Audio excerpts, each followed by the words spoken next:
Hala, si Mateo naliligo ng ulan. Ate Bedang, ligo na tayo ng ulan. Baka papagalitan ako ni nanay. Sige na, self maligo. Sige, antayin mo ako, hahabulin kita.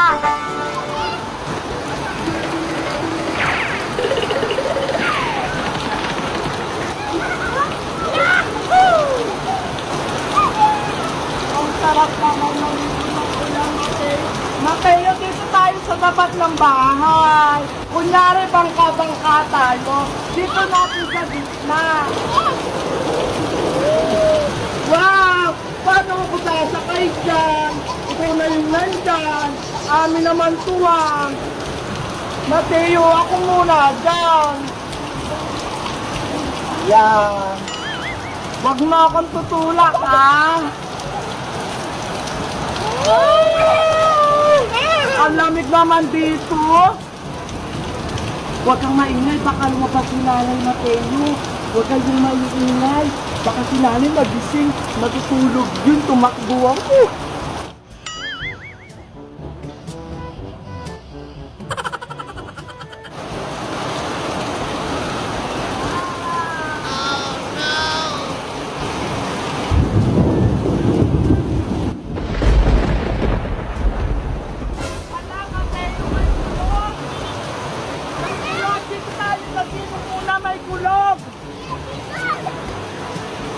Takpan niyo yung tenga niyo, dali may kulog.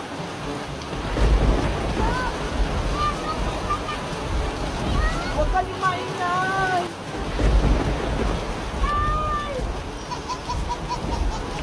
Ayan, wala na.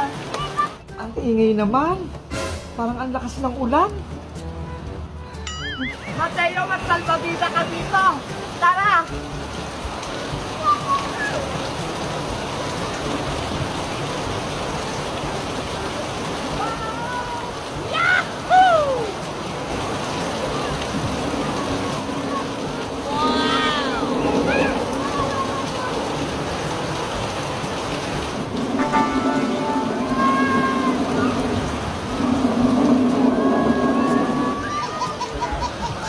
Naku! Siguradong naligo na naman si Bebang. Bebang! Ang tugas naman eh. Itulak niyo rin ako. Kayo nga, tinutulak ko kanina eh. Lakasan niyo kasi yung pagtulak niyo. Ang tugas niyo naman eh. Ano ba yan? Ayaw naman umandap. Ang tugas-tugas ko naman eh.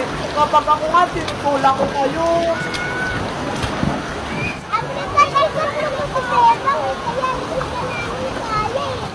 Sabi nga ni Nanay, sexy na ako eh.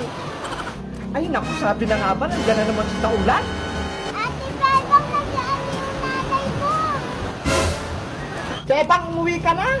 Sino may sabi sa'yong maligo ka ng ulan? Pasok, magkakasakit ka na naman. Hala, tawag na ako ni Nanay, lagot ako. Oh no! Naku, wag mo akong takbuhan, ginagalit mo ako? Hala, takbo na tayo, papaluin ako niyan. Taguan natin si Nanay. Naku, mamaya ka sa akin pag-uwi. We wish you a Merry Christmas. We wish you a Merry Christmas and a Happy New Year. Mamamas ko pa. Ayan na, magbibigay na sila. Oh no! Hala, piso lang.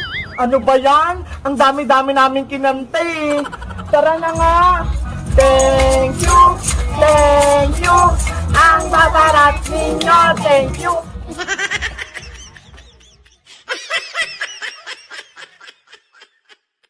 Mini, mini mo.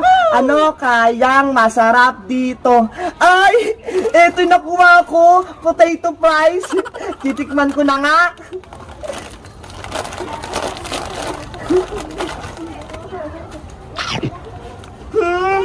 Masarap nga! Ikaw naman, Lolang, tikman mo! Ano, masarap? Nay! Akin na po yung baon ko! Papasok na po ako sa school! Eto, Princess. 20 pesos yung baon mo. Ano po?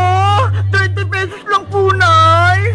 Ay, aba? Nagreklamo ka na, Princess? Kulang po to, Nay! Hindi po to kasya! Dapat 100 pesos po yung binigay niyo sa aking baon!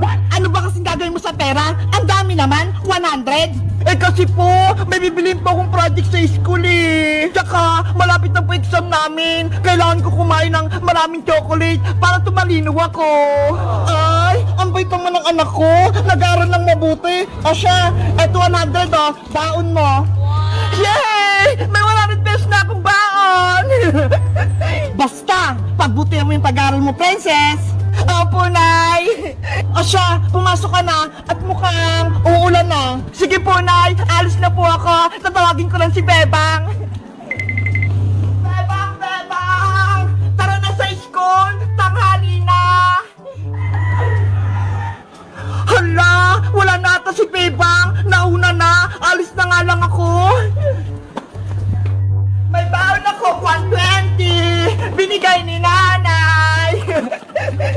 Princess! Bumalik ka na sa inyo! Wala tayong pasok! Ano? Wala daw pasok? Bakit daw? Suspended yung klase natin kasi may paparating daw na bagyo. Tignan mo nga oh! Ang sama-sama ng panahon! Ganun ba? Sayang naman tong baon kong 120! Hindi ko magagamit! At balik mo na lang yung pera mo kay Aling Tere para may baon ka bukas. Nye! Sayang naman tong baon ko. Bigay to sa akin ni Nanay eh. Hindi ko na to isasauli. Ikaw bahala. Basta ako, ibabalik ko tong 20 pesos kay Nanay. Ang konti naman ang baon mo, Bebang. 20 pesos lang. Tara, bago tayo umuwi, bibili muna tayo sa tindahan ni Aling Sonia. Baka pagalitan ka ng nanay mo. Hindi yan. Akong bahala. Okay, ilibre mo ako, Princess, ha? Sige ba? Tara na sa tindahan! Ayos! Nililibre ako ni Princess! Aling Sonia! Pabili nga po ako ng maraming chichirya! Lahat ng 120! Ubusin po namin to ni Bebang! Okay! Later. Thank you, Princess, ha! Sa bigay mong merienda! Mabubusog ako nito! Kain ka lang na kain, Bebang! Lahat yan, libre ko! Ang sarap talaga pag libre! Ate Princess, pengen din po ako ng pagkain. Ay pa! Saya! Madami akong pera, kaya lahat kayo, inilibre ko! Wala palang pasok sa school, pero hindi binalik ni Princess yung baon niya. Malalag talaga to sa akin. Oh, no! Princess! Sa Aling Tere! Paparating! Yari! Si Nanay! Ikaw, Princess, wala ka palang pasok, hindi mo sa akin binalik yung baon mo, malalagot ka talaga sa akin! Aray ko po, Nay! Yung tenga ko! Ang sakit! Umuwi ka sa bahay! Bilisan mo! Opo, Nay! Malilinti ka talaga sa akin! Si Princess, hinabol! Kayo guys, binabalik nyo rin ba yung baon nyo? Kapag wala kayong pasok, mag-comment lang kayo kung magkano binibigay sa inyong baon! Bye-bye! Labu, labu, labu, labu, labu. Bebang, naririnig mo ba yon? Parang may kumakanta. Wala naman ako naririnig, Princess eh. Baka guni-guni mo lang yun. Hindi pakinggan mo. Labu, labu, labu, labu, labu. Ayaw nga no, may kumakanta. Parang mga duwende. Nasaan kaya sila? Bebang, nakita ko na sila. Ayun o, sa pupuno ng papaya. Labubu. Ay, ang cute-cute naman nila. Parang mga teddy bear, kaso mga nagsasalita. Tara, kunin natin. Princess, huwag mo silang hawakan. Bakit delikado? Hindi yan, Bebang. Matatakutin ka naman. Bahala ka dyan, Ano kaya kukunin ko dito? Ang cute nila. Ay, ito na lang. Mukha siyang matapang.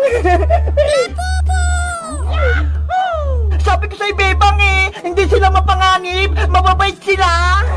Ako din, kukunin ko yung isa.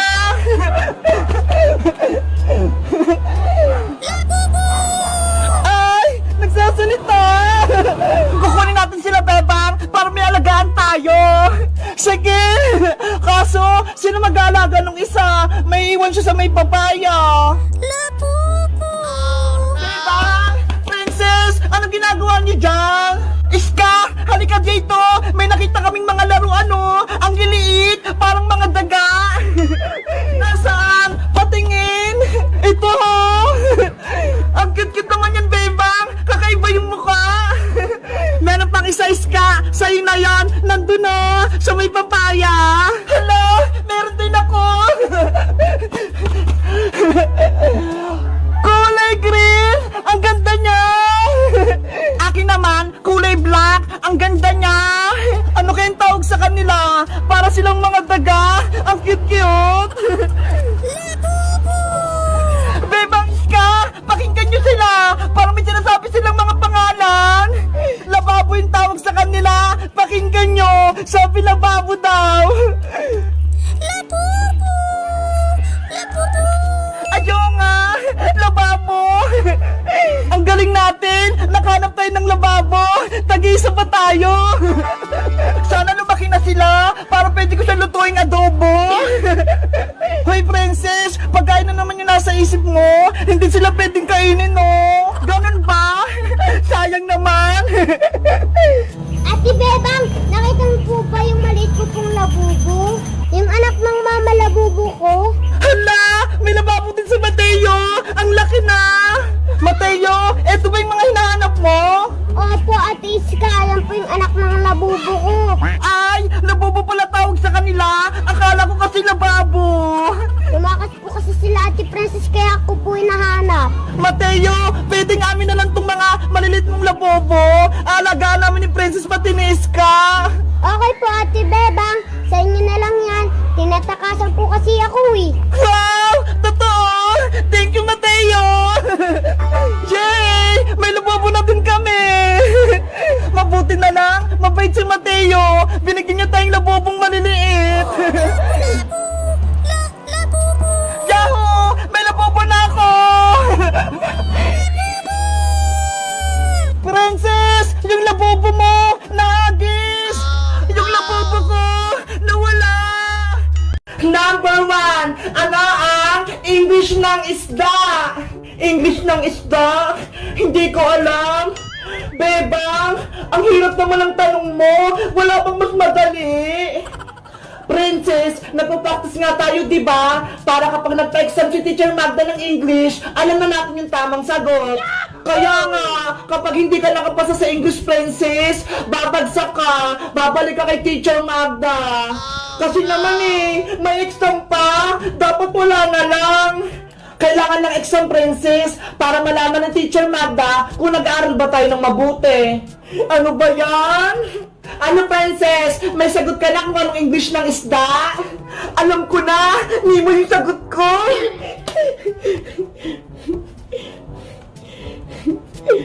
Hoy, Princess! Hindi Nemo yung English ng isda! Ano? Nemo yung sagot ni Princess! Oo, Bebang! Ayun o! Sinulat niya sa papel niya! Tama naman yung sagot ko ah! Ang English ng isda ay Nemo! Princess, ang English ng isda ay fish! Dapat alam mo yon. Hayo nga pala! Nakalimutan ko!